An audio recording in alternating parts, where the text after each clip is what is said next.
Hello student, मैं शिवानी सोलन आपका welcome करती हूँ आपके अपने यूट्यूब चैनल एसएससी बुलेट पर। आज के इस सेशन के अंदर बच्चों हम प्रीवियस क्वेश्चंस करने वाले हैं। बहुत ही इंपॉर्टेंट क्वेश्चंस हैं। ये सेशन अगेन एमटीएस के स्टूडेंट्स के लिए स्पेशली रखा गया है। जैसे कि एमटीएस के स्टूडेंट्स का एग्ज़ाम आने वाला है और उनकी रिक्वायरमेंट थी कि हमारे मैम थोड़े से सेशंस ले लीजिए ताकि हमारी सारी चीज़ें कवर हो सके, तो उन्हीं के लिए स्पेशली ये सेशन लेकर आई हूँ मैं। बाकी मैं डेफिनेटली हर एक चीज़ चेक कर रही हूँ। जैसे कुछ स्टूडेंट्स ने डाला है सीपीओ सीजीएल के लिए, तो वो भी आपको चीज़ें अवेलेबल हो जाएंगी एसएससी बुलेट पर। चलेगा, स्टार्ट करते हैं सेशन को बच्चों। मैं हर एक पॉइंट को, जैसा हर सेशन में आप बच्चों ने देखा भी होगा, अगर आप रेगुलर क्लासेस लेते हैं एसएससी बुलेट चैनल पे तो आपने देखा होगा मैं हर एक पॉइंट को ज़रूर एक्सप्लेन करती हुई चलती हूँ, क्योंकि मेरी साइड से हमेशा कोशिश रहती है कि आपको कोई भी डाउट ना बचे। ठीक है, इसीलिए आपको हर एक ऑप्शन डिस्कस किया जाता है पूरा डिटेल में कि अगर हम किसी भी ऑप्शन को ए को टिक कर रहे हैं या बी को टिक कर रहे हैं या सी को टिक कर रहे हैं, क्यों टिक कर रहे हैं, तो उसी तरह से सेशन के अंदर भी मैं हर एक पॉइंट को डिस्कस करने वाली हूँ। देखिएगा, अगर हम बात करें फर्स्ट क्वेश्चन की, तो फर्स्ट क्वेश्चन दे रखा है कि one of the rooms in the new house had not yet been completed. आपको चेक करना है कि had not yet been completed correct है या फिर इनकरेक्ट है, इसे आपको चेक करना है। ये क्वेश्चन आपके एमटीएस का है जो 26/10/2021 में पूछा गया है। 26/10/2021 में पूछा गया है। अंडरलाइन पार्ट को चेक करना है कि अगर वो करेक्ट है तो आपने सीधा टिक कर देना है, बट यहाँ पे तो ऑप्शन ही नहीं है नो सब्स्टिट्यूशन रिक्वायरमेंट का। जैसा मैंने आपको हमेशा कहा है कि एग्जामिनर कभी कभी क्या करता है, अंडरलाइन पार्ट में एरर डालता ही डालता है, तो उस केस में वो नो इम्प्रूवमेंट या नो सब्स्टिट्यूशन रिक्वायर्ड का ऑप्शन नहीं डालता। ठीक है, वहाँ पर चारों रिप्लेसमेंट है। इट मीन्स यहाँ पे ये क्लियर कर दिया एग्जामिनर ने कि आपका ये इनकरेक्ट है। अब आपको इनमें से ही डिसाइड करना होगा कि इनमें से कौन सा करेक्ट होगा। देखो बच्चों, कुछ वर्ड्स होते हैं जो आपके टेंस को डिसाइड करते हैं। कुछ एडवर्ब्स ऑफ टाइम ऐसे होते हैं जो आपके टेंस के बारे में बताते हैं। जैसे मैं बात करूँ यस्टरडे की, तो यस्टरडे जहाँ पर भी वर्ड आता है तो वो बताता है आपके पास्ट एक्शन को, जो बीत गया कल। Last week, last month, ago, long ago, once upon a time, ये कुछ ऐसे एडवर्ब्स ऑफ टाइम होते हैं जो आपके पास्ट केस को बताते हैं, यानी कि पास्ट के इंडेफिनिट केस को बताते हैं। लेकिन ऐसे ही इसके अंदर हमें येट दे रखा है, तो येट की बात करें तो आप बच्चे ध्यान रखेंगे जहां पर भी येट आता है, इस पॉइंट को समझ लेंगे आप बच्चे, जहां पर भी बच्चों येट का यूज होता है और येट बताता है आपके प्रेजेंट के परफेक्ट को, येट बताता है आपके प्रेजेंट के परफेक्ट टेंस को, यानी कि येट प्रेजेंट परफेक्ट टेंस को बताने का काम करता है। प्रेजेंट परफेक्ट टेंस के लिए आपको दो चीजें हमेशा ध्यान रखनी है कि अगर आपका सब्जेक्ट सिंगुलर होगा, अगर आपका सब्जेक्ट सिंगुलर होगा, ठीक है, तो वहां पर आप हैज का यूज करेंगे, और अगर सब्जेक्ट आपका प्लूरल होगा तो वहां पर आप हैव का यूज करेंगे। हैज का यूज होता है जब भी सब्जेक्ट सिंगुलर होगा, और हैव का यूज होगा जब भी आपका सब्जेक्ट प्लूरल होगा। अब यहाँ पर हमें क्या दे रखा है, had not yet been completed, तो हमें यहाँ पर क्या लिखना पड़ेगा। परफेक्ट के लिए प्रेजेंट परफेक्ट में दो चीजें आती हैं, हैज नॉट येट बीन या फिर have not yet been. Is not और आर नॉट का यूज हम प्रेजेंट परफेक्ट में नहीं करते, हम प्रेजेंट परफेक्ट में नहीं करते। अब हम बात कर रहे हैं, हमें इनमें से डिसाइड करना है कि हैज होगा या हैव होगा। तो आप बच्चे जानते हैं कि सब्जेक्ट वर्ब एग्रीमेंट के अंदर एक एग्रीमेंट है कि वर्ब हमेशा सब्जेक्ट के अकॉर्डिंग डिसाइड होगी, यानी कि यहाँ पे हैज और हैव को हमें सब्जेक्ट के बेसिस पे डिसाइड करना पड़ेगा। सो यहाँ पर हम बात किसकी कर रहे हैं, वन की। मैंने एक क्लास ली थी आपके सब्जेक्ट वर्ब एग्रीमेंट पर, मैंने उसमें बताया था कि जब भी आपको, मैंने गोल्डन रूल में भी कराया कि जब भी आपको वन के बाद ऑफ मिलता है, वन के बाद ऑफ मिलता है, तो उस केस में आपको ध्यान रखना है नाउन हमेशा काउंटेबल आता है, बट कैसा काउंटेबल आता है वो प्लूरल, कैसा काउंटेबल आता है वो प्लूरल। और उस केस में वर्ब हमेशा सिंगुलर यूज होगी। सिंगुलर इसीलिए यूज होगी क्योंकि जब भी ऑफ आता है तो वर्ब ऑफ से पहले वाले केस के अकॉर्डिंग यूज होगी। वन कैसा नंबर है? सिंगुलर, इसीलिए वर्ब भी कैसी लेकर आएगा? सिंगुलर। वन कैसा नंबर है? सिंगुलर, इसीलिए वर्ब भी कैसी लेकर आएगा? सिंगुलर। तो हम इसीलिए वन के अकॉर्डिंग यहाँ पर हैज का यूज करेंगे, हैव का यूज नहीं करेंगे। अब आप में से कुछ ऐसे स्टूडेंट्स होंगे जिनको डाउट होगा कि आपने अभी लिखवाया प्रेजेंट परफेक्ट के अंदर हैज और हैव का यूज होता है, ठीक है, और हर परफेक्ट टेंस के अंदर वर्ब की थर्ड फॉर्म आती है, ठीक है, बट यहाँ तो हमें बीन भी मिल गया। क्या बीन का यूज होगा? तो डेफिनेटली होगा, क्योंकि प्रेजेंट परफेक्ट में हम दो वर्ब्स का यूज करते हैं, एक हैज बीन और एक आपका हैज। तो अगर आपका टेंस पैसिव में है, आप देखो कैसे पैसिव में है, क्योंकि ये अपने आप तो कंप्लीट होगा नहीं, करने वाला कोई और होगा। तो अगर करने वाला कोई और होगा तो वहां पर आप हैज के साथ क्या यूज करेंगे? बीन। इसीलिए यहाँ पे हैज के साथ बीन आ रहा है और इसीलिए हमारा जो आंसर ऑप्शन होगा वो थर्ड होगा। चलिएगा नेक्स्ट आते हैं क्वेश्चन पर। नेक्स्ट क्वेश्चन है, आनंद went to the park every evening to exercise at his friends। अब देखो यहाँ पर ये क्वेश्चन अगेन एमटीएस का है जो 26/10/2021 में पूछा गया है। आपको चेक करना है कि क्या ये टू एक्सरसाइज एट करेक्ट है या नहीं, क्या ये टू एक्सरसाइज एट करेक्ट है या फिर नहीं। तो आपको एक चीज ध्यान रखनी है कि जब भी टी और टू आता है तो टू के साथ वर्ब की फर्स्ट फॉर्म आती है, ये ठीक है, जो बिल्कुल करेक्ट दिया हुआ है। लेकिन जब हम बात करते हैं आगे हिज फ्रेंड्स, हिज फ्रेंड मतलब समवन, यानी कि जब बात करेंगे पर्सन की, तो उस केस में आपको ध्यान रखना है, पर्सन के केस में हम वर्ब के साथ विद का यूज करेंगे, हम कभी भी एट का यूज नहीं करेंगे। और इसीलिए हमारा जो आंसर ऑप्शन होगा वो सेकंड होगा। इसीलिए जो हमारा आंसर ऑप्शन होगा वो सेकंड होगा, क्योंकि जहां पर भी हम पर्सन के साथ एक्सरसाइज करने की बात करेंगे बच्चों, तो वहां पर हम यूज करेंगे वर्ब की, वहां पर यूज करेंगे V1 के साथ विद, हम वहां पर एट का यूज नहीं करेंगे। इस चीज को आप बहुत ध्यान से समझ लेंगे। चलिएगा नेक्स्ट क्वेश्चन पर आते हैं।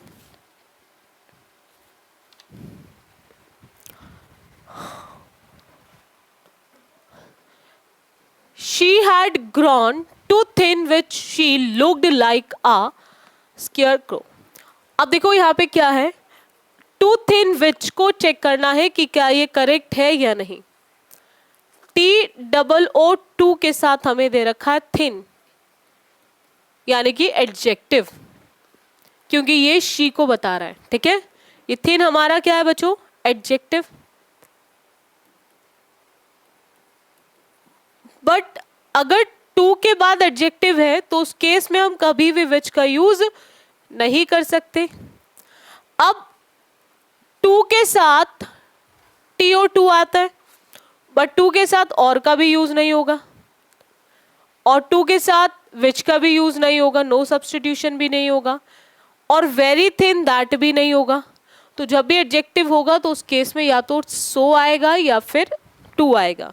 लेकिन यहाँ पर नेक्स्ट क्लॉज स्टार्ट हो रहा है, इसीलिए हम TO2 का यूज नहीं करेंगे, क्योंकि TO2 आता है जब वर्ब होगी पीछे और वर्ब की फर्स्ट फॉर्म। बट यहाँ पे शी दे दिया है और शी यानी कि प्रोनाउन है, तो इसीलिए हमें यहाँ पर नेक्स्ट क्लॉज अलग हो गया, इसलिए हमें लगाना पड़ेगा यहाँ पे दैट। सो दैट्स वाई हमारा जो आंसर ऑप्शन होगा वो हमारा थर्ड हो जाएगा, ठीक है। ये क्वेश्चन भी आपके MTS का है जो 26/10/2021 में पूछा गया है। चलिए नेक्स्ट क्वेश्चन पर आते। उसने बोला during the fight the wise man walked away without arguing. जब फाइट हो रही थी तो उस दौरान जो बुद्धिमान इंसान था वो वापस हो गया, वहां से चला गया बिना कुछ आर्गुमेंट। ये एक अच्छे बुद्धिमान इंसान की, एक वाइज मैन की क्वालिटी होती है कि वो कभी भी आर्गुमेंट नहीं करता, क्योंकि अगर आप सही चीज़ पे भी आर्गुमेंट करोगे तो कहीं ना कहीं आप अपनी एनर्जी को खो दोगे। और ये होता भी है, बिल्कुल फैक्ट भी है, क्योंकि वो कभी भी अपनी एनर्जी वेस्ट नहीं करना चाहता। वो यहाँ पर भी कुछ ऐसा ही केस है। अब केस क्या है, अब फाइट के दौरान उसने बिना आर्गुमेंट किए वहां से चल दिया। अब यहाँ पर पॉइंट आता है कि वॉकड अवे करेक्ट है या फिर इनकरेक्ट है। तो जब हम कहीं से चले जाते हैं तो वहाँ के लिए हम अवे का यूज करते हैं। तो अवे तो यहाँ भी दे रखा है, लेकिन यहाँ दे रखा है वॉक। वॉक मतलब वर्ब की फर्स्ट फॉर्म। अब ओवर और अबाउट का तो यूज होगा नहीं। अब पॉइंट क्या है, वॉक यहाँ पर भी है, वॉक वहां पर भी है, अवे है, लेकिन वहां पर वॉक में लग रहा है ईडी, वॉकड, और यहाँ लिख रहा है वॉक। तो आपको ध्यान रखना है, पहला पॉइंट फर्स्ट फॉर्म तो इसलिए नहीं आ सकती, वाइज मैन एक है, ठीक है, वाइज मैन एक है, और एक होता तो यहाँ पे लगना था वॉक्स, वर्ब की फर्स्ट फॉर्म में है सोरियस, क्योंकि प्रेजेंट इंडेफिनिट के अंदर अगर सब्जेक्ट सिंगुलर होता है तो वहां पर कभी भी हम फर्स्ट फॉर्म का यूज नहीं करते, वहां पर लगाते हैं वर्ब की फर्स्ट फॉर्म में एस और ईएस। तो यहाँ पर पॉइंट क्या है कि वॉक तो हो ही नहीं सकता। दूसरा वॉक इसलिए भी नहीं आ सकता, रोज रोज तो वो वॉक करेगा नहीं, वहां से जाएगा नहीं, रोज रोज फाइट तो होगी नहीं, आर्गुमेंट रोज होगी नहीं। तो इट मीन्स ये कभी किसी का रूटीन नहीं हो सकता, ये कभी किसी की हैबिट नहीं हो सकती। तो जो चीज़ें रूटीन नहीं है, हैबिट नहीं है, तो वो प्रेजेंट इंडेफिनिट में यूज नहीं होंगे, वो किस में यूज होंगे, पास्ट इंडेफिनिट में। एंड पास्ट इंडेफिनिट के अंदर बच्चों अगर ये यूज होते हैं तो आपको ध्यान रखना है, वहां पर अगर आपको सेंटेंस मिलता है अफर्मेटिव, अगर आपको सेंटेंस मिलता है अफर्मेटिव, तो आप यूज करेंगे वर्ब की सेकेंड फॉर्म। और अगर आपको सेंटेंस मिलता है नेगेटिव या फिर सेंटेंस मिलता है आपको इंटेरोगेटिव, तो आप यूज करेंगे डिड के साथ वर्ब की फर्स्ट फॉर्म, डिड के साथ वर्ब की फर्स्ट फॉर्म। तो सेंटेंस अफर्मेटिव है इसलिए वॉक्ड करेक्ट है, इसीलिए हम इसको चेंज नहीं करेंगे, क्योंकि जो अंडरलाइन पार्ट है वो आपका बिल्कुल करेक्ट है, जो अंडरलाइन पार्ट है वो आपका बिल्कुल करेक्ट है। ये क्वेश्चन भी एमटीएस का है जो 26/10/2021 में पूछा गया है। चलिएगा नेक्स्ट क्वेश्चन पर आते हैं। उसने बोला है यहाँ पे, although we took all precautions but we were unable to avoid getting caught in the heavy rain। ठीक है, ये क्वेश्चन एमटीएस का है 26/10/2021 का। कुछ नहीं करना, ये क्वेश्चन आते हैं आपके कंजंक्शन से, फिक्स्ड कंजंक्शन, इसको बोलते हैं फिक्स्ड कंजंक्शन। देखो, जब भी बच्चों आपको ऑल्दो मिले या फिर आपको दो मिले, जब भी बच्चों आपको ऑल्दो मिले या फिर दो मिले, तो आपको ध्यान रखना है उस केस में हम कभी भी बट का यूज नहीं करेंगे। उस केस में आपका येट आएगा या फिर सिंपल कॉमा का यूज होगा। यानी कि जब भी आपका ऑल्दो या दो आता है तो उस केस में आप येट का यूज करते हैं या फिर सिंपल कॉमा का यूज करते हैं। ये वही ऑल्दो है जिसको आपने यद्यपि के नाम से पढ़ा होगा, कभी स्कूल टाइम में बहुत पढ़ा होगा। यद्यपि वो गरीब था फिर भी लोगों की मदद करता था, यद्यपि वो भूखा था फिर भी उसने खाना नहीं मांगा। ठीक है, तो ये वही ऑल्दो है जिसको आपने यद्यपि के नाम से पढ़ा होगा स्कूल टाइम में। और वहां पर जहां पर भी ऑल्दो दिया होगा वहां आप येट का यूज करेंगे, और येट नहीं है तो आप सिंपल कॉमा का भी यूज कर सकते हैं, वो भी आपका करेक्ट होता है। बट ऑल्दो एंड दो के साथ कभी भी बट का यूज नहीं होता है। सो यहाँ पर ऑल्दो को देखकर आपको ध्यान रखना है कि ऑल्दो को देखकर आप बट का यूज नहीं करेंगे, आप सिर्फ किसका यूज करेंगे, येट का।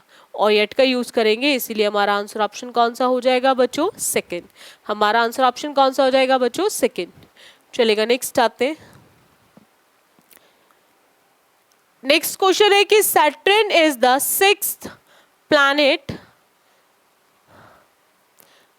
from the sun and it is the second large in our solar system. ठीक है, second large in our solar system. अब देखो यहाँ पे अगेन एमटीएस का क्वेश्चन है, 26/10/2021 का क्वेश्चन है. अब देखो सोलर सिस्टम में एक या दो प्लैनेट्स तो है नहीं, डेफिनेटली सोलर सिस्टम में 2 से ज़्यादा प्लैनेट्स हैं. ठीक है, सो अब यहाँ पर पॉइंट क्या आता है कि जब भी आप 2 से ज़्यादा की बात करते हैं, मोर दैन 2 की, तो वहाँ आप सुपरलेटिव डिग्री का यूज़ करते हैं. और सुपरलेटिव डिग्री जो लार्ज की होती है वो लार्जेस्ट होती है, क्योंकि यहाँ पे कंपैरिजन हो रहा है. कंपैरिजन जब 2 से ज़्यादा के बीच में होता है बच्चों, जब भी कंपैरिजन आपका 2 से ज़्यादा के बीच में होता है तो वहाँ पर आप यूज़ करते हैं superlative degree. And superlative degree मैंने आपको बहुत बार समझाई है, या तो मोस्ट लग जाता है, या अगर उसका ग्रेडेबल यानी कि उसमें ईएसटी और एसटी आप ऐड कर सकते हैं तो आप उसमें ईएसटी और एसटी को ऐड कर सकते हैं. जैसे हम लार्ज में ज़रूर एसटी ऐड कर सकते हैं. लार्ज से लार्जर होता है कंपैरेटिव और लार्जर से लार्जेस्ट होता है सुपरलेटिव. जैसे वाइज से वाइजर होता है कंपैरेटिव एंड वाइजेस्ट होता है सुपरलेटिव.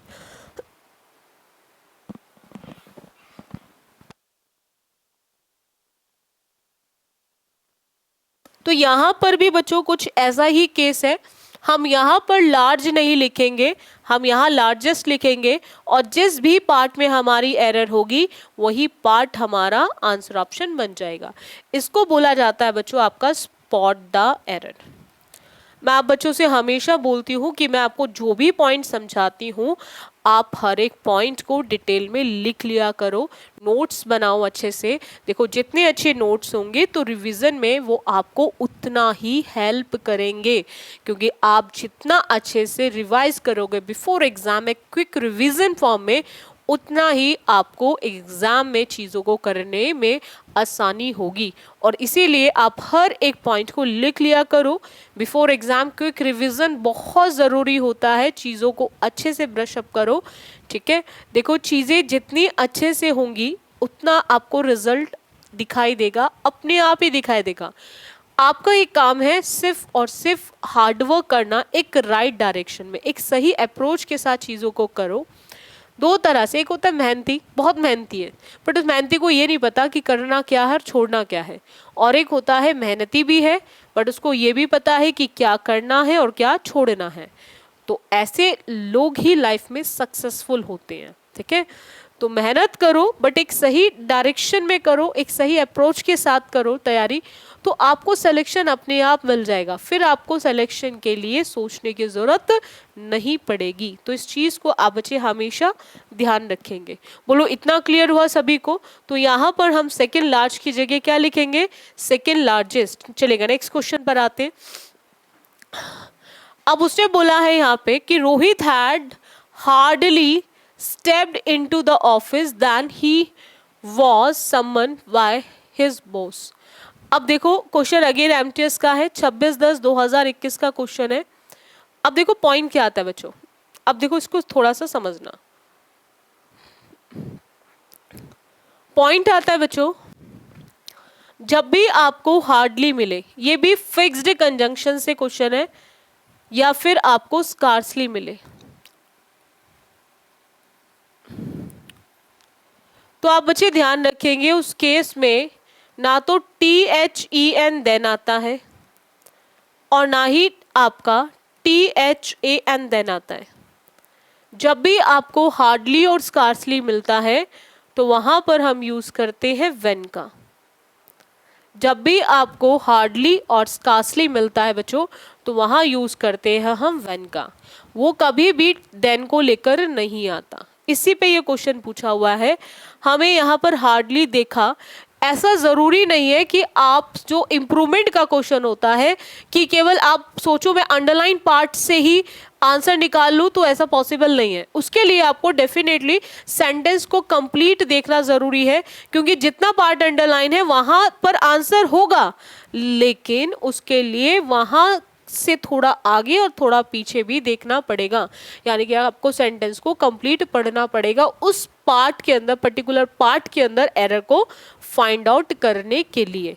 तो यहाँ पर हमें दैन करेक्ट दिया हुआ है या नहीं दिया हुआ है, तो ये डिसाइड हमारा हार्डली करेगा। तो हार्डली को देकर आप ध्यान रखेंगे, हम कभी भी दैन का यूज नहीं करेंगे। तो दैन का यूज नहीं करेंगे तो नो सब्स्टिट्यूशन रिक्वायर्ड नहीं होगा। अब हमें डिसाइड करना है कि क्या, तो देन वो नहीं है तो ये भी नहीं होगा और ये वाला देन भी नहीं होगा। तो हमारा क्या यूज होता है with hardly and scarcely when, हम क्या बोलेंगे व्हेन ही वाज समवन। बोलो इतना क्लियर हुआ। Whenever hardly and scarcely are given in the statement then we use only when conjunction, उस केस में हम केवल और केवल व्हेन कंजंक्शंस का यूज करते हैं। चलेगा, नेक्स्ट आते हैं क्वेश्चन। भाई डेली बेसिस पे आप बच्चे एसएससी बुलेट चैनल पे क्लासेस लिया करो। मैं आपको हमेशा बोलती हूँ अच्छे से तैयारी करो, सही डायरेक्शन में तैयारी करो। आपके लिए हर तरह की चीज़ें लेकर आ रही हूँ मैं। आपकी वोकैब की सीरीज भी चल रही है, आपकी ग्रामर पार्ट भी चल रहा है, आपका प्रैक्टिस पार्ट भी रेगुलर चल ही रहा है, जिसके अंदर मैं आपको डेली बेसिस पे प्रीवियस भी करा रही हूँ। डेली बेसिस पे मैं आपको, आप देख रहे होंगे क्लोज टेस्ट भी चल रहे हैं आपके, आपको PQRS भी मिलना शुरू होने वाला है, प्लस इसके साथ साथ लाइव क्लास भी स्टार्ट हो रही है। तो आपके लिए सारी चीज़ें की जा रही है, तो आप अच्छे से तैयारी करो ना। इस साल जो सिलेक्शन मिल सकता है उससे लो आप बच्चे, क्योंकि जितना आप अच्छे से तैयारी करोगे आप उतना अपने हाथ में सिलेक्शन को देखोगे। जितना राइट डायरेक्शन में तैयारी नहीं होगी तो सिलेक्शन से आप उतना ही अपने आप को दूर देखोगे। तो लग के तैयारी करो, अच्छे से तैयारी करो। एंड अगेन डेफिनेटली एक एक पॉइंट आपको क्लियर होना चाहिए जब आप पढ़ रहे हो।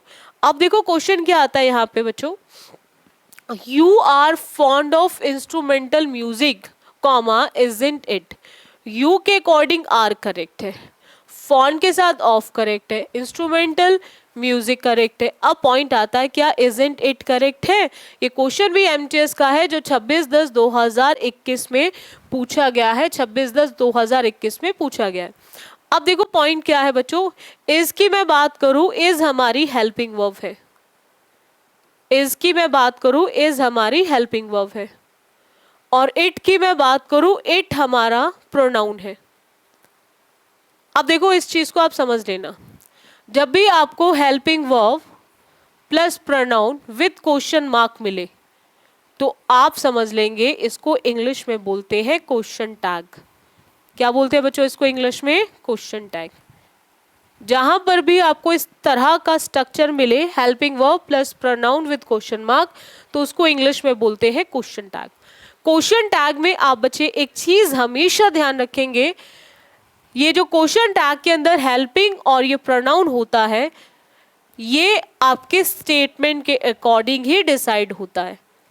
क्योंकि जो क्वेश्चन टैग होता है ये एक स्टेटमेंट का कंफर्मेशन होता है, ये एक स्टेटमेंट का कंफर्मेशन होता है, इसीलिए ये आपका डिसाइड होगा तो अकॉर्डिंग टू द स्टेटमेंट ही होगा।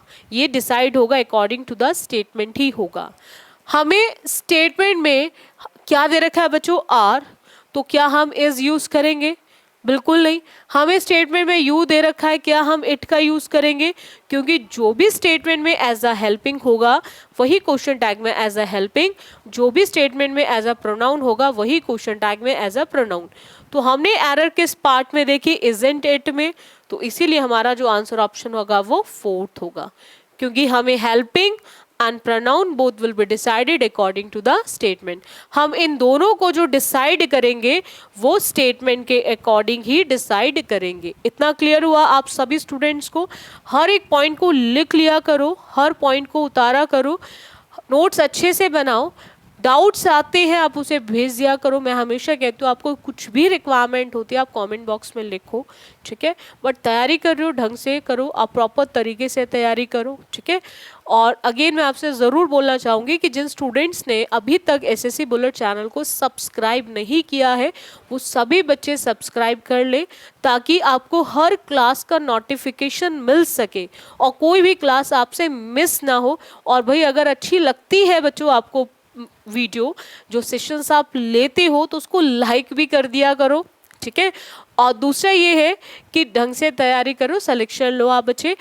डेली बेसिस पे वोकैब की क्लास भी अटेंड किया करो, डेली बेसिस पे प्रैक्टिस सेशन वाली क्लास भी अटेंड किया करो। गोल्डन रूल वाली सीरीज डेफिनेटली मैं कंप्लीट कराने की पूरी पूरी कोशिश है बिफोर सीजीएल, तो वो मैं करा भी दूंगी आपको, ठीक है। और बाकी जिन स्टूडेंट्स के मैसेज आ रहे हैं फॉर पीयू एंड सीजीएल, तो मैं उनके लिए भी क्वेश्चंस लेकर आ रही हूँ, ठीक है। तो डेली बेसिस पे आप देखते रहो और आपको सब चीज़ें मिल जाएंगी और आपको बिल्कुल भी वरिड होने की ज़रूरत नहीं है, क्योंकि एसएससी बुलेट आपकी तैयारी में हर तरह से आपको सपोर्ट करने की कोशिश कर रहा है और हमेशा करता ही रहेगा, ठीक है। क्योंकि हमारा भी एक ही टारगेट है कि आपका सिलेक्शन हो, उसी एम के साथ हम चीज़ों को कर भी रहे हैं। सो आज के लिए बच्चों इतना रखें, बाकी करेंगे हम नेक्स्ट क्लास में। So thank you student for this session.